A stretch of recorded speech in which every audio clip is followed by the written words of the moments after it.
교회 안에 성도들의 신앙을 보면 대부분 기복신앙을 가지고 있는 것을 보게 되어집니다. 기복이란 뜻은 행운을 구하여 일으킨다라는 뜻인데, 예수를 믿으면 복받고 다 잘 된다는 신앙을 말합니다. 뭔가를 주님 앞에 했다면 복이 내려와야 된다는 것을 생각하는 신앙입니다. 예배를 드렸으면 잘 돼야 되고, 기도를 하였으면 형통해야 되고, 선한 일을 하였다면 복이 쏟아져야 된다는 그런 신앙을 말합니다. 저와 여러분이 이런 기복적인 신앙을 가지고 있으면 여러분이 오랜 세월 신앙의 걸음을 걷는다 칠지라도 여러분 삶 속에 변화가 일어나거나 성장을 하거나 그런 것이 굉장히 희박합니다. 하나님께서 우리에게 은혜를 주시는 이유는 옛사람이 아니라 새사람으로 변화되어지라고 은혜를 주셨고, 미성숙한 신앙이 아니라 성숙한 신앙인이 되어지라고 은혜를 주신 것입니다. 우리가 기복신앙이나 무속신앙을 버리고 말씀에 의한 신앙을 가지고 끊임없이 은혜를 받은 대로 삶을 살아가면 분명히 우리 삶에 변화가 일어나게 되어져 있고 성숙한 신앙이 되어지고 경관신앙이 되어진다 이 말입니다. 우리가 잘 알다시피 기독교는 단순한 종교가 아니라 십자가의 종교입니다. 이 십자가의 종교란 예수님께서 엄청난 고통을 당하시면서 십자가에서 대속의 죽음을 맞이하여 인류를 살리신 것처럼 십자가의 신앙이란 복이 아니라 고난이 있고 고통이 있다는 것을 말씀하는 것입니다. 그런데 대부분의 성도들이 가진 기복신앙에는 십자가가 삭제되어져 고난과 고통이 없습니다. 무조건 생각하는 것이 복입니다. 무조건 예수 믿으면 잘 되는 것입니다. 이것은 분명히 잘못된 신앙입니다. 이 신앙의 뿌리부터가 근본적으로 잘못되었기 때문에 뿌리가 건강하지 아니하면 바로 신앙이 성장할 수 없듯이 이 잘못된 신앙의 뿌리 때문에 이 사람은 결코 성장할 수가 없다 이 말입니다. 우리에게 제일 중요한 것은 십자가의 신앙으로 사는 것입니다. 즉 십자가 신앙이란 고난과 시련을 이겨나가는 성숙한 신앙을 말합니다. 그래야만이 고난이나 고통의 인생을 살아도 그게 잘못되었다고 말하지 아니하고 오히려 그로 말미암아 더욱더 경관신앙으로 세워져 가는 것입니다. 본문의 말씀에 다윗도 기복적인 신앙이 아니라 무속적인 신앙이 아니라 성숙한 신앙을 가진 사람입니다. 사무엘을 통하여 기름 부음을 받고 난 다음부터 다윗의 삶은 엄청난 고난과 고통의 연속적인 삶을 살았습니다.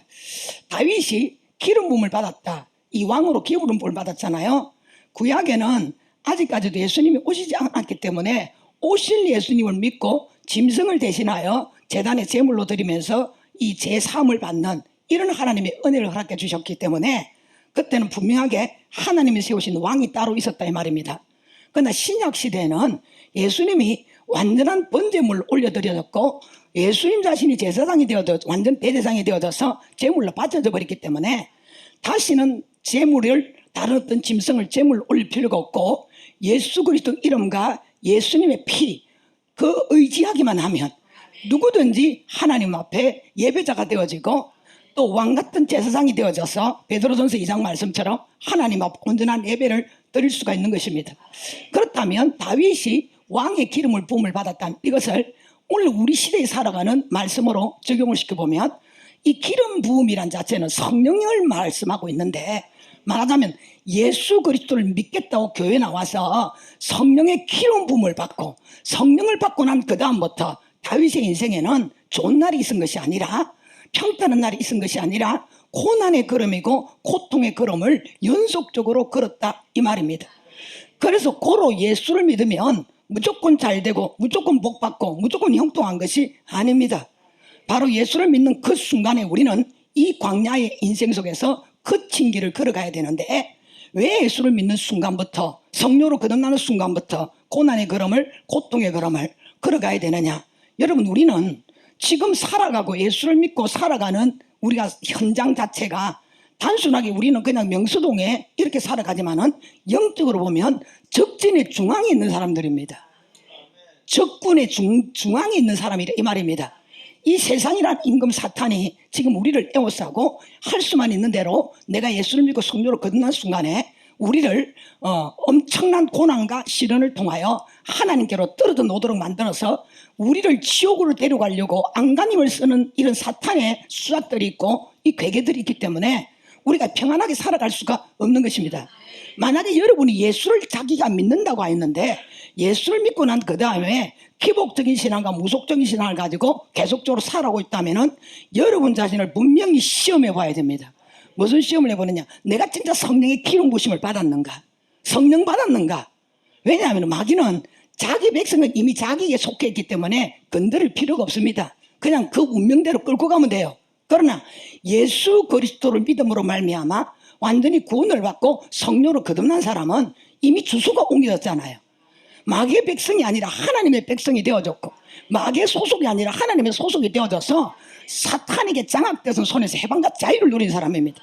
그러니 사탄이 그런 하나님의 백성들을 그냥 둘 리가 없다 이 말입니다.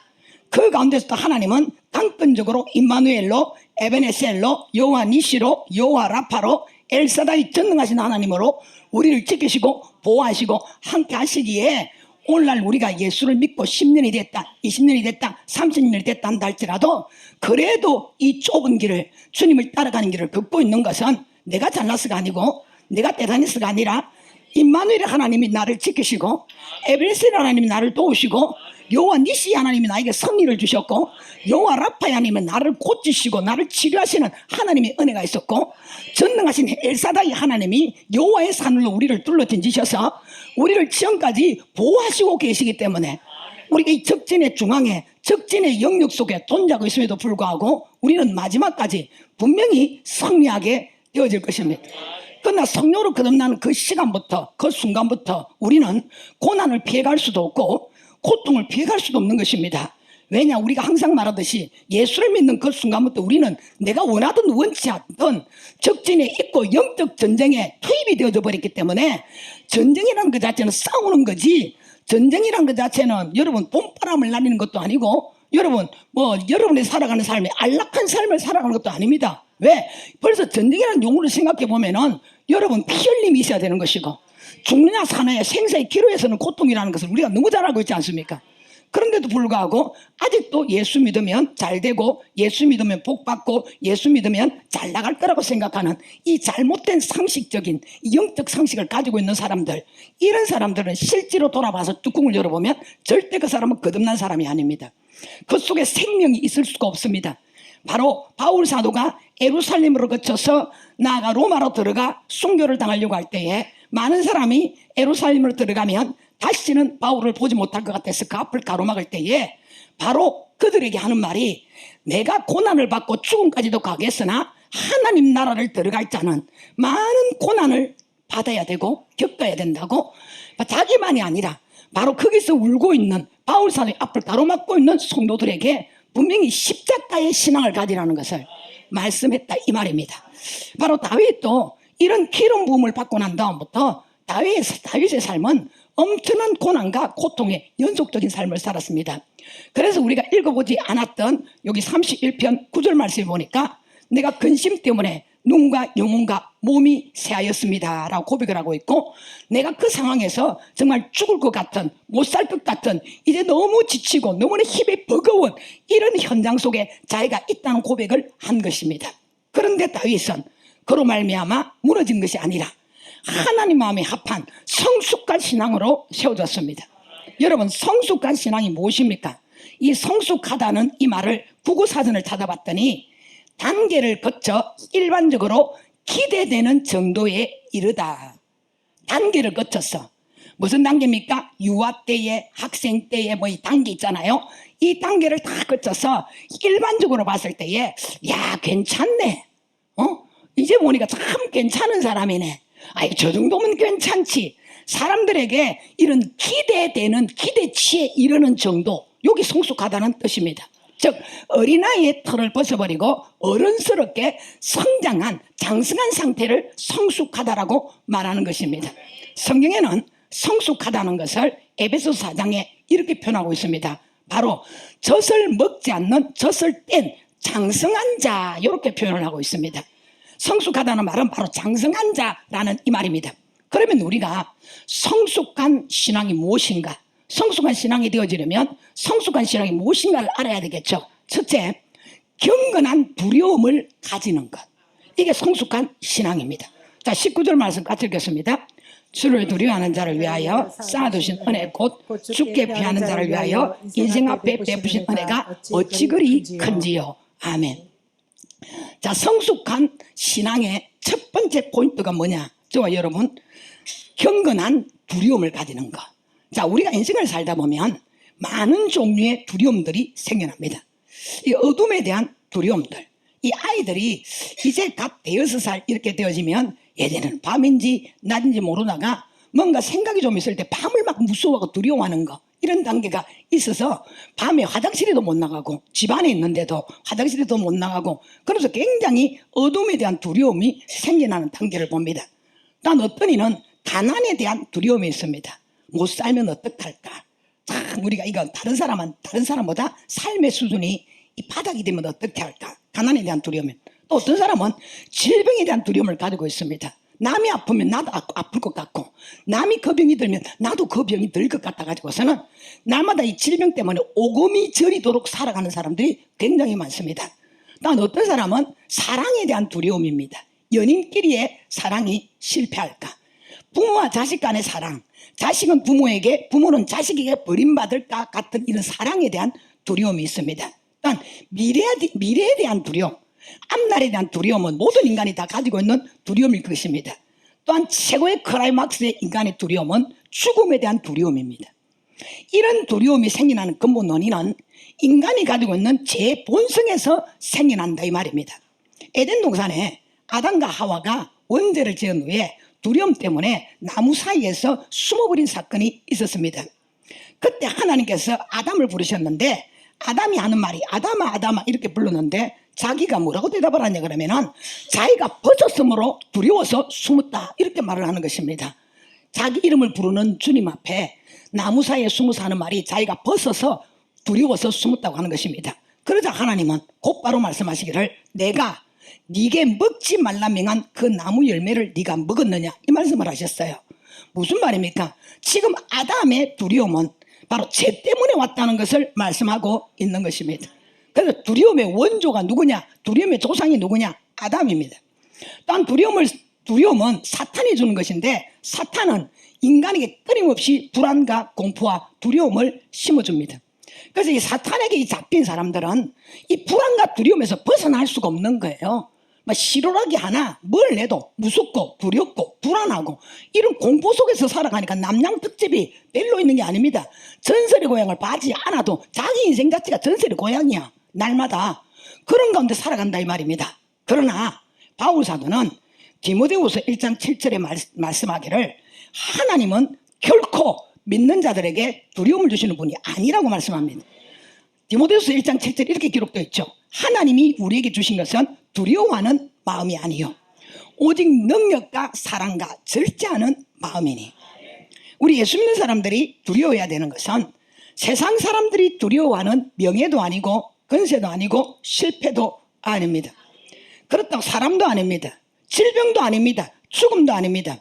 우리 예수 믿는 사람들은 세상 사는 사람들이 가지는 두려움을 가져서는 안 됩니다. 왜냐하면 우리가 예수를 믿어서 성령으로 거듭나는 순간에 제 문제가 해결되었고 사탄의 손에서 벗어나서 하나님의 자녀가 되었기에 근본 인간이 가지고 있는 두려움에서 완전히 해방되었다 이 말입니다. 자유했다 이 말입니다. 예수를 믿으면서도 이 두려움에 잡혀있는 사람들은 요한복음 8장 32절의 말씀을 암송하십시오.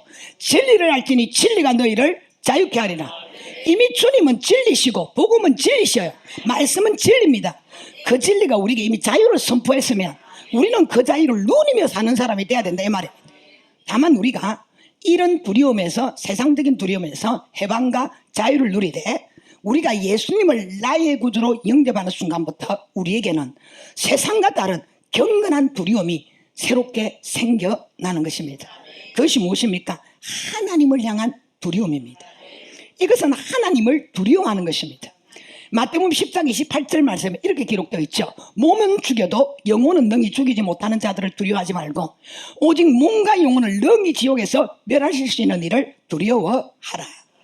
몸을 죽이는 것은 세상 사람들이 두려워하는 것을 말하는 것이며 몸과 영혼을 지옥으로 멸하시는 일을 두려워하라는 것은 하나님을 두려워해야 된다는 것을 말씀하고 있는 것입니다.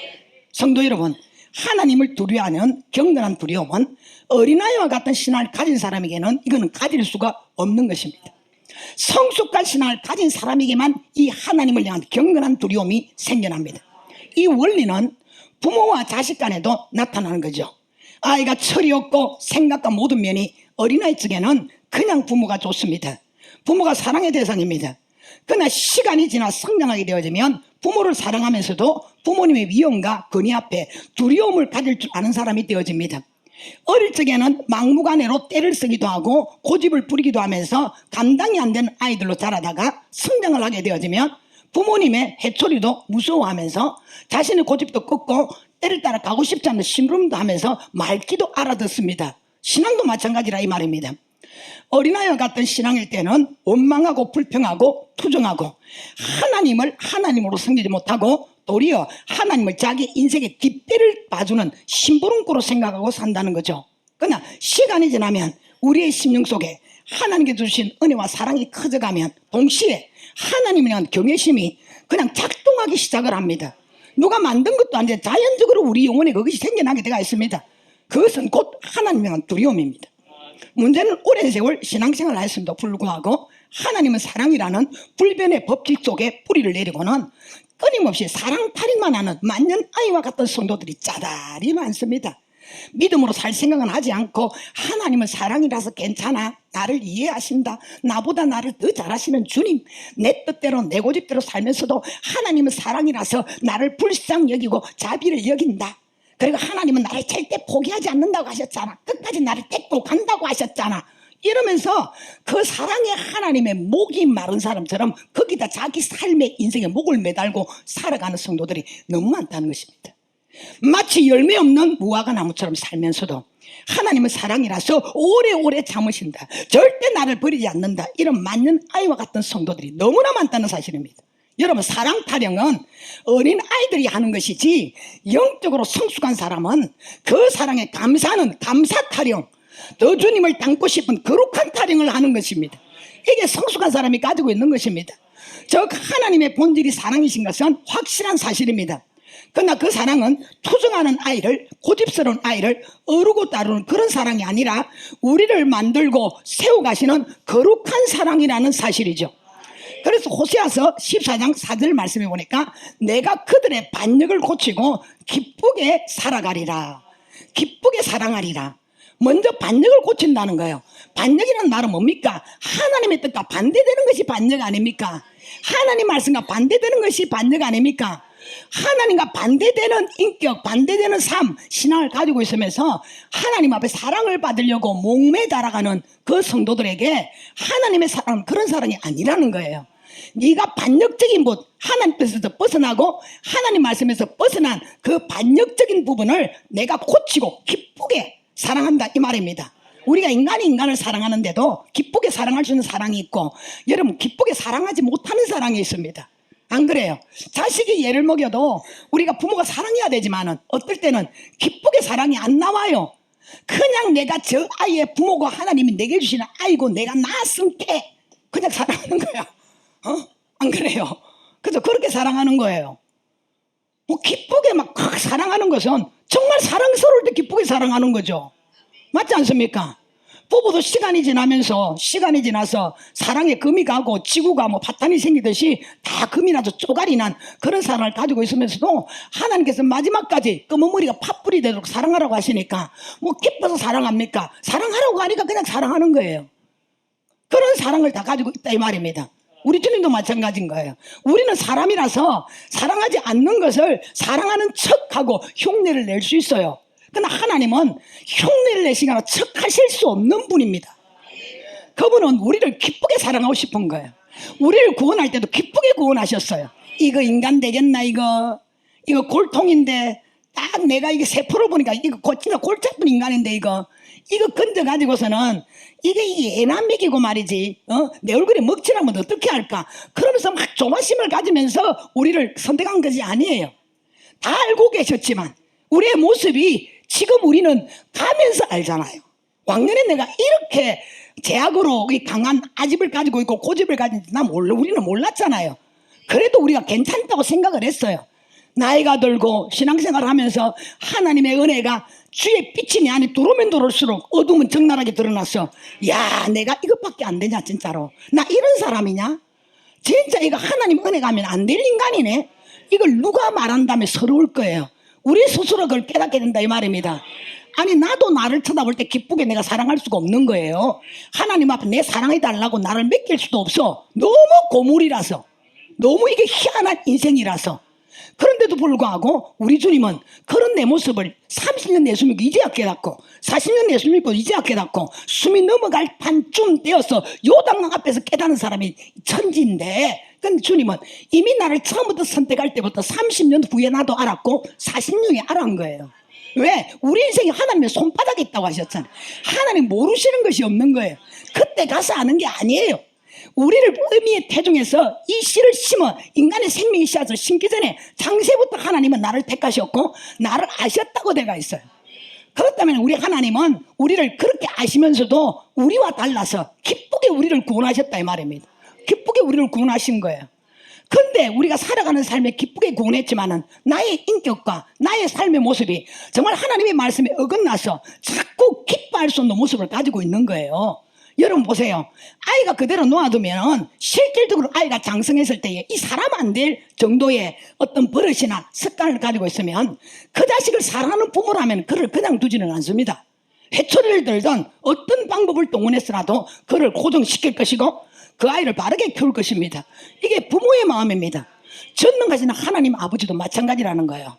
우리가 제약을 가지고 있으면서도 우리가 악한 자라 한다 할지라도 자식에게 좋은 것을 줄 알거든, 이렇게 주님 말씀하신 것처럼 전능하신 하나님은 우리와 같지 않습니다. 그분은 악한 분이 아니에요. 그분은 죄가 없어요. 그분은 전지전능하신 하나님이세요. 그러니 얼마나 우리가 지금 잘못된 모습을 가지고 있을 때에 우리 주님 정말 기쁘게 사랑해주고 싶은데 기쁘게 사랑한다는 그 마음 안에는 뭐가 있겠습니까?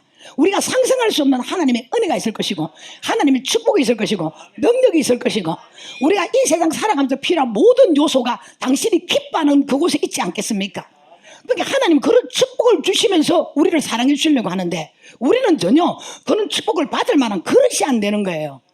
이게 하여튼 고칠 것이 한 군데 두 군데가 아닌 거예요. 우리 주님이 우리에게 주실 것이 많다 할지라도 내가 기쁘게 너에게 모든 것을 주기 위하여 잠깐 내려놓고 내가 너를 다듬고 만들어서 내가 너를 기쁘게 사랑할 거야. 그래서 하나님의 사랑은 생긴 대로 두는 사랑이 아니에요. 다행히도 참 감사한 게 나를 누가 만들겠습니까? 여러분 나를 내가 만들 수 있어요? 아니요, 못 만듭니다. 못 만들어. 우리 가족들을 누가 만들겠어요? 아무도 만들 사람이 없어요. 우리를 구원하시고 우리를 선택하신 하나님만이 우리를 만들 수 있다. 우리를 냅두지 않고 우리를 버려두지 않고 당신이 그 십자가에 못 박힌 손으로 우리를 붙잡고 우리를 만들겠다는데 우리를 다듬어서 기쁘게 사랑한다고 하시는데 여러분 이게 얼마나 큰 축복입니까? 이게 얼마나 큰 은혜입니까? 이게 하나님의 사랑이다 이 말입니다. 에레미야 18장 말씀에는 뭐라고 말합니까? 하나님은 우리를 토기장이로 만드시는 분이라고 하셨습니다. 이런 말씀들을 돌아보면 하나님의 사랑은 우리를 고치고 만드시는 사랑이라는 것을 알게 되어진다는 거예요. 성경을 보면 사탄의 역사나 인간의 본질을 짐승에 대한 비유의 말씀들이 많습니다. 특히 마태복음 7장 6절 말씀에는 영적인 것에 우둔하고 육의 것에 밝은 사람들을 향하여 개와 돼지의 비유를 하셨는데 거룩한 것을 개에게 주지 말며 너희 진주를 돼지 앞에 던지지 말라고 했습니다. 여러분 성경의 개의 특징은요, 기록되어져 있기를 토한 것을 다시 먹는 것으로 설명이 되어져 있고요, 돼지는 먹는 것밖에 모르는 것으로 설명되어 있습니다. 이것을 영적으로 해석하면 개가 토한 것을 다시 먹는다는 것은 우리가 죄를 짓고 회개하고 또다시 그 죄를 계속적으로 짓는 것을 바로 이 개에 비유한 행동인데 그 개는 뭘 말하는 음행을 만든 음란한 행동을 하는 거, 이걸 말하고 있다 이 말입니다. 그리고 돼지는 오직 육신의 것만을 추구하며 사는 것을 말합니다. 하나님은 마태복음 6장에 무엇을 먹을까, 무엇을 마실까, 무엇을 입을까를 염려하지 말라. 이런 염려는 세상 사람들이 하는 것이라고 했습니다. 즉 이 말을 합치고 딱 합치면 뭡니까? 돼지처럼 살지 말라 이 말이죠. 돼지는 불신자들의 삶이에요.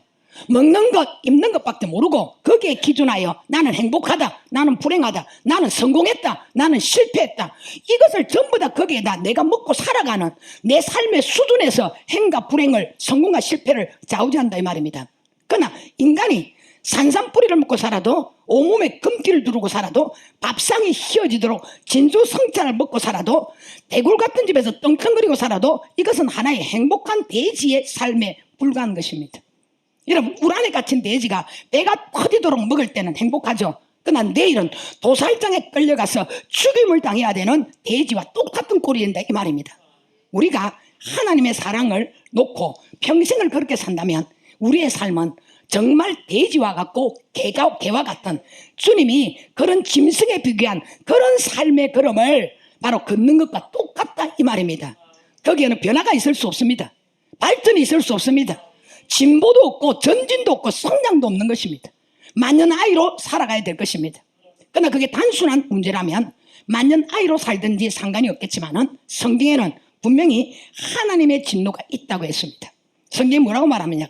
천국은 마치 자기 아들을 위하여 혼인잔치를 베푼 어떤 임금과 같으니, 임금이 손님들을 보러 들어올 때 거기서 예복을 입지 않는 한 사람을 보고 이르되 친구여 어찌하여 예복을 입지 않고 여기 들어왔느냐 하니, 그가 아무 말도 못하거늘 임금이 사람들에게 말하되 그 손발을 묶어서 바깥 어두운 데 내던지라.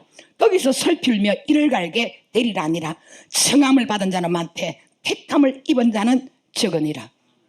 택함을 입은 자는 적으니라. 예복을 입지 않았다는 것은 자기를 변화시키지 못했다는 것이고, 자기를 진정한 그리스도로 만들지 못하고 만년아이와 같은 신앙으로 살았다는 것입니다. 그래서 예복을 입지 않는 사람의 특징이 뭐냐면 그의 손발을 묶어서 바깥 어두운 곳에 던져버리라 그랬습니다. 여러분, 손은 우리가 일을 하는 것이고 발은 인생을 사는 것입니다. 내가 발을 가지고, 영적으로 발을 가지고 여러분 하루하루를 사는 것은 그 발을 통하여 진정한 그리스도인화 되어지는 삶의 걸음을 떼야 될 것이고, 내 손발이 움직이는 것은 진정 하나님의 자녀, 하나님의 백성으로서의 행동을 하며 살아가는 것, 바로 이것이 진정한 성숙한 사람이 되고자 하는 사람에게 나타나는 현상이 아니겠습니까? 자기를 진정한 그리스도인을 만들지 못하고 만년아이와 같은 신앙으로 살았다면 결코 그것은 하나님 앞에 예복을 입은 신부가 되지 못할 것입니다. 우리가 진정한 그리스도인이 되어지는 것은 하나님은 사랑이다의 신앙에서 일어나서 이제는 하나님을 두려워할 줄 아는 성숙한 신앙을 가져야 되는 것입니다. 그런 두려움을 가져야 돼요. 그런데 지금 여러분에게 가지고 있는 두려움은 그런 두려움이 아닙니다. 오늘 여러분 이거 예배 말씀 다 끝나고 난 다음에 여러분이 가지고 있는 두려움을 소멸시키는, 물리치는 그런 어떤 우리가 영적 파쇄하는 그런 기도를 할 것인데, 제가 이 두려움의 말씀을 여러분이 전하려고 했을 때에 여러분 안에 가지고 있는 두려움이 이 앞으로 영적으로 막 기운이 막 다가오는 것들을 내가 느꼈어요. 왜냐하면 그만큼 여러분 감추고 있는데 여러분 안에 두려움이 많다 이 말입니다. 경건한 두려움은 이런 증상이 나타나지 않아요.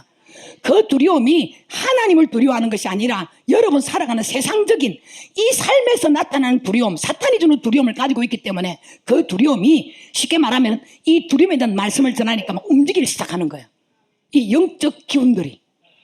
오늘 여러분 이 두려움을 십자가 앞에 내려놓고 가시길 바랍니다. 바로 야곱의 가족이 상수리 나무 밑에 자신들이 가지고 있는 모든 부적이라든지 모든 것들을 다 파묻어 버리고 베델로 올라간 것처럼 상수리 나무는 바로 십자가입니다. 십자가. 그 아래 여러분 다 묻어 버리시길 바랍니다. 오늘 여러분 안에 세상적인 두려움은 다 벗어버리고 오직 경건한 두려움만이 여러분의 심령 속에 충만하시길 주의 이름으로 축복합니다. 그럼 왜 우리가 하나님을 두려워하는 성숙한 신앙을 가져야 되는가? 마땅히 하나님으로부터 구원을 받아서 하나님이 나의 아버지가 되시고 그분이 나의 모든 생사를 주관하고 계시고 삶의 걸음을 주장하시니까 당연히 우리가 두려워해야 되겠지만은, 그러나 우리가 두려워하는 그 성숙한 신앙 속에서도 하나님이 나에게 놀라운 어떤 계획을 가지고 계시기 때문에 우리는 하나님을 향한 경건한 두려움을 가지는 성숙한 신앙이 되어야 된다 이 말입니다. 그러면 우리가 이 하나님을 두려워하는 성숙한 신앙을 가져야 되는 이유를 오늘 본문 말씀에서 찾아보면 두 가지를 찾아보면 하나님의 은혜를 누리기 위함입니다. 19절 말씀에 여러분 보니까 하나님께서 당신을 두려워할 줄 아는 성숙한 신앙을 가진 성도에게 쌓아두신 은혜가 있다, 쌓아두신 은혜를 주신다, 이렇게 말합니다. 여기 쌓아두었다는 원문은 자판인데 그 뜻은 숨기다, 비추가다, 저장하다라는 뜻입니다. 뭘 말합니까? 하나님은 당신을 두려워할 줄 아는 성숙한 신앙을 가진 성도들에게 주실 은혜를 저장해 놓았고 비축해 놓았고 숨겨 놓았다, 이 말입니다. 말하자면 요셉이 애굽에 7년 흉년이 그런 어떤 재앙이 오기 전에 그 7년 풍년 사이에 그 곡간과 창고에 모든 곡식과 모든 것을 다 저장해 놓은 것처럼 언제냐? 7년 흉년 때에 풀으려고. 그것처럼 우리 하나님도 참 많은 은혜를 지금까지 주셨지만은 다시 하나님을 경외하는 두려움을 가진 자에게 이런 하나님의 은혜를 주시려고 쌓아두었다. 여러분 성경을 보면 뭐 어디에서 여러분 찾아본지는 모르겠지만은 나는 쌓아두신 은혜라는 말을 바로 이게 시편 31편 여기에서만 봤어요. 쌓아뒀다는 말씀이 바로 하나님을 경외한 자 주시고자 하시는 은혜를 쌓아뒀다는 말이에요. 여러분 이것을 거꾸로 말하면 하나님이 쌓아두신 은혜는 하나님을 두려워하지 않으면 줄 수 없다는 말씀과 똑같은 말씀이에요. 여러분 모든 인간은 알든지 모르든지 하나님의 은택을 잊고 살아갑니다. 그 은택을 나누면 첫째는 자연만물의 혜택이죠. 봄과 여름과 가을과 겨울이 있음에도 하나님의 은택이요, 공기와 늦은 비와 이른 비의 누림도 하나님의 은택입니다. 그 어느 것 하나도 하나님이 주시지 않는 것은 없습니다. 모든 것이 하나님의 뜻이기 때문입니다. 이러한 하나님의 은택을 잊고 살아가면서도 인간은 하나님을 알지 못하고 하나님께 영광을 돌리지 않습니다. 그러나 우리 예수 믿는 사람에게는 하나님의 특별한 은혜가 주어졌습니다. 그 특별한 은혜가 뭐냐? 영적인 은혜 아닙니까? 성령이 주시는 은혜, 신령한 밥상에서 이렇게 영의 양식을 먹을 수 있는 은혜, 하나님을 노래할 수 있는 찬양의 은혜, 때를 따라 공급해 준 이슬과 같은 은혜, 하나님께서는 구원에 이어서 우리에게 베푸신 은혜는 너무나 넓고 깊고 높아서 청량할 수가 없다고 했습니다. 그뿐입니까? 천국 가는 그날까지 우리가 누릴 은혜가 아직까지도 쌓아뒀다고 하는 거 보니까 어마어마하게 많다는 것입니다. 이러니 하나님께서 우리에게 주실 은혜를 쌓아놓았다, 이렇게 말하는 것입니다. 지금까지 우리가 하나님의 은혜를 살아왔지만은 앞으로도 우리에게 주실 은혜가 너무너무 많다는 것을 말씀하고 있는 것입니다. 우리는 분명히 주님이 지금 숨겨놓고 비축해놓고 저장해놓은 그 은혜를 내가 그것을 받아 누려야 된단 말입니다. 하나님이 쌓아놓으신 은혜를 내 것으로 가지고 와야 된다는 거예요. 우리의 영가육, 십자가 지는 것, 사명, 가족, 가정, 내일 이 모든 삶의 걸음 속에 하나님께서 쌓아두신 그 은혜를 누리게 된다면 우리가 알지는 못하지만 하나님의 은혜가 일단 나에게 주어진다면 우리는 승리를 보장받을 수가 있습니다. 우리 하나님 저장 창고 안에 가득히 쌓이는 은혜, 만약에 여러분이 이것을 받아 누기를 원한다면, 이 은혜의 주인공이 되어지기를 원한다면 먼저는 성숙한 신앙인으로 하나님을 두려워할 줄 아는 바로 그런 사람이 되시기를 바랍니다. 하나님을 두려워할 줄 아는 성숙한 신앙은 고람되어의 신앙입니다. 모든 삶의 영역 속에서 하나님 앞에서 사는 것입니다. 나의 신앙도 하나님 앞에서, 나의 삶도 하나님 앞에서, 나의 행동도 하나님 앞에서, 나의 생각도 하나님 앞에서, 우리가 하나님 앞에서의 삶이 되어질 때에 그것은 곧 하나님을 경외하는 것이요 하나님을 두려워하는 신앙인 것입니다. 그리하면 하나님은 쌓아두신 은혜의 문을 우리에게 열어주시겠다 분명히 말씀하고 있습니다. 또한 우리가 두 번째로 한번 보면 왜 우리가 하나님을 두려워하는가? 하나님을 두려워하게 되어지면 제자리에서 일어날 수가 있기 때문입니다. 여러분 우리 마음에 하나님을 두려워하는 마음이 있으면 이 제약의 자리에서 앉아있다가도 얼른 그 자리에서 벗어나서 일어날 수 있습니다. 성경에 하나님을 두려워하는 사람들마다 제자리에서 일어났고 제약의 유혹에서 벗어났습니다. 요셉도 하나님을 두려워했기에 보디발의 아내가 그렇게 유혹을 하는데도 하나님이 보고 계신다 이렇게 하면서 유혹을 이겼어요. 여러분 다윗이 우리아의 아내인 바세바를 범하고 우리아를 전쟁터에서 방패막이로 삼아서 살인을 하고는 그리고 바세바를 궁으로 데리고 와서 자기의 아내로 삼고서는 아무런 죄의식도 없이 희낙낙 인생을 살아가고 있었습니다. 그러던 어느 날 하나님께서 무명의 선자였던 나단 선자를 보내어서 다윗의 죄를 책망하였을 때에 다윗은 그 자리에서 꼬꾸라져 하나님 앞에 엎드렸습니다. 여러분 다윗이 왕으로서 그 시대의 사무엘 같은 대단한 선지자 아니고 벨 올리는 선지자 무명의 선지자 나단 하나 죽여버리는 것은 아무것도 아니었으나 다윗에게는 그래도 죄는 지었지만은 하나님을 향한 경건한 두려움이 있었기 때문에 나단을 죽이는 죄를 범하지 않고 그로 철저하게 해결을 하고 돌이킨 것입니다. 그리고 다윗은 이렇게 고백합니다. 나를 주 앞에서 쫓아내지 마시며 주의 성령을 내게서 거두지 마소서. 이렇게 말하면서 주께서 자기를 버릴까봐, 자기 안에는 성령을 거두갈까봐 굉장히 두려워했다는 것입니다. 이 말씀이 시편 51편 11절 말씀입니다. 그로부터 다윗은 평생에 그런 죄를 짓지를 않았습니다. 왜냐? 그 역시도 하나님을 경외하되 그 하나님을 두려워하는 경건한 바로 이 두려움이 그에게 있었기 때문입니다. 다니엘이나 사드락이나 메삭이나 아벤노고나 바울 등 이들은 한결같이 하나님을 경외함으로 두려워했는데 그 두려움이 무엇을 내냈습니까? 저들을 죄악의 자리에서 건져낼 수 있었다 이 말입니다. 내가 어찌 하나님 앞에 득죄하리요? 우리는 다른 신상 앞에 절하지 않겠노라. 우상의 재물을 먹지 않겠다. 나는 사람의 종이 아니라 하나님의 종이다. 여러분, 이러한 고백들은 단순한 신앙에서 나오는 것이 아니라 하나님을 두려워할 수 있는 경건한 두려움을 가진 성숙한 신앙에서 나오는 신앙 고백인 것입니다. 우리가 보면은 이런 두려움이 없는 사람 하나님을 얼마나 우습게 여깁니까? 얼마나 만만하게 여깁니까? 하나님을 얼마나 하찮게 여깁니까?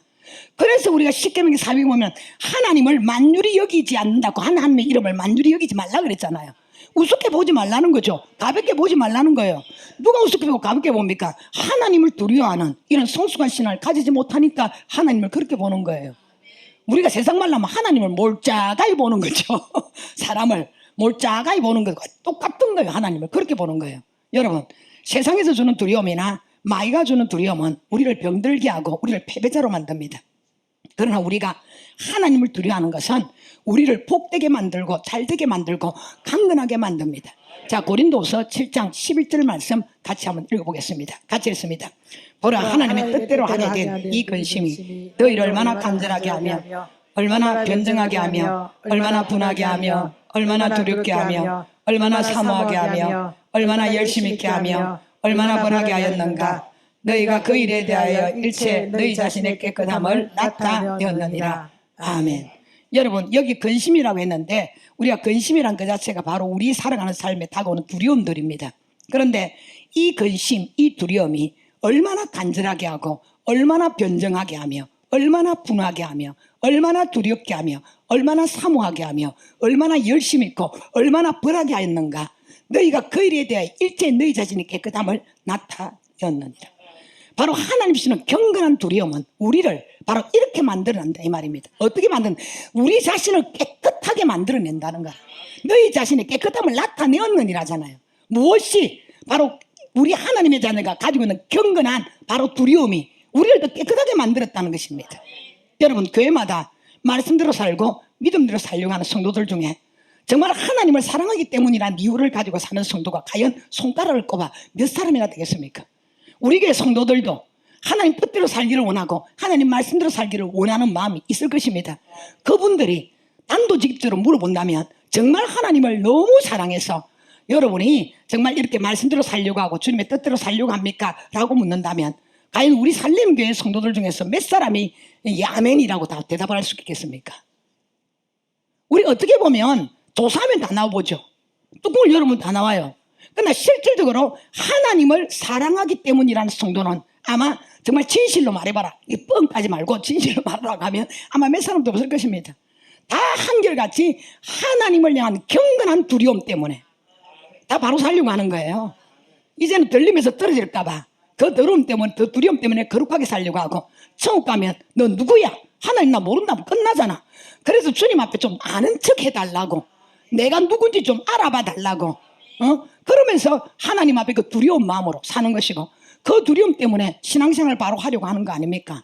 우리가 볼 때는 하나님이 굉장히 두려운 분인데 무시무시한 분이고 사랑이지만은 우리가 철이 들어가니까, 영적 철이 들어가니까 우리 하나님은 함부로 해서는 안 될 분이라는 거, 정말 우리가 겸손히 그분을 섬겨야 된다는 걸 알게 되잖아요. 철다구니 없는 이 성도들은 그렇지가 않습니다. 아주 하나님을 내사로 생각을 한다는 거예요. 그럴 때마다 우리가 어떤 하는 말이 간이 콩알만해지는 거야. 저렇게 까불면 안 되는데, 하나님이 저렇게 함부로 취급하면 안 되는데,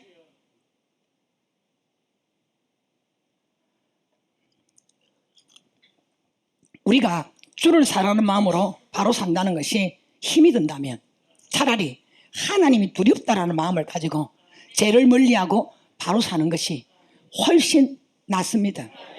아이들이 탈선하는 이유는 친구를 잘못 만나는 이유도 있겠지만은 부모님을 두려워하는 마음이 사라지면 탈선하기가 쉽습니다. 특히 아버지에 대한 두려움이 사라지면 탈선합니다.